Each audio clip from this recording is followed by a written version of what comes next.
বলছি কি আজকে এই প্লাস্টিক নিয়ে যে কথা হলো বা প্লাস্টিক বর্জনের কথা, সেই বিষয় নিয়ে আপনি কতটা বুঝতে পারছেন আজকের প্রজন্ম সচেতন?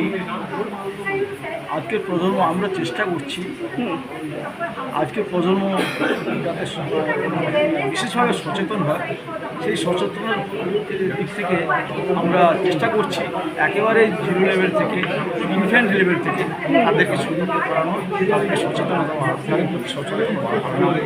ভবিষ্যৎ জেনারেশন যেন দেশকে প্লাস্টিক মুক্ত করতে পারে, পরিবেশকে বাঁচাতে পারে। পরিবেশকে তো এরাই বাঁচাবে, যাতে সেই পরিবেশকে বাঁচাতে গেলে যে জল দূষণ, বায়ু দূষণ, শব্দ দূষণ যেগুলো হচ্ছে, সেই অ্যালার্টনেসগুলোকে আমরা একটা জায়গায় বেঁধে দিতে পারি। সেই বাঁধতে গেলে আমাদের সরকারকে এগিয়ে আসতে হবে, জনগণকে সচেতন হতে হবে, বুদ্ধিজীবী, শিক্ষাজীবী, যারা সামনে যারা মিডিয়া আমাদের এসেছে তাদেরকেও যথেষ্টভাবে দিকপাত করতে হবে। সবাইকে সচেতন, সবাইকে সচেতন, তবেই আমাদের ওয়েস্ট বেঙ্গল বাঁচবে, ভারতবর্ষ বাঁচবে। বিশ্ব পরিবেশ দিবসে এতে 5ই জুন বিশ্ব পরিবেশ দিবস, এনভায়রনমেন্টাল ডে পালিত হচ্ছে।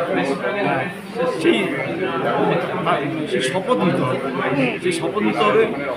সারা বিশ্ব যেখানে চিন্তার মধ্যে আছে, ক্লাইমেট যেভাবে চেঞ্জ হচ্ছে, সেখানে আমাদের তো স্থিতি হয়ে চলবে না, আমাদেরকে এগিয়ে যেতে হবে, সৎ পদক্ষেপ নিতে হবে, বলিষ্ঠ পদক্ষেপ নিতে হবে।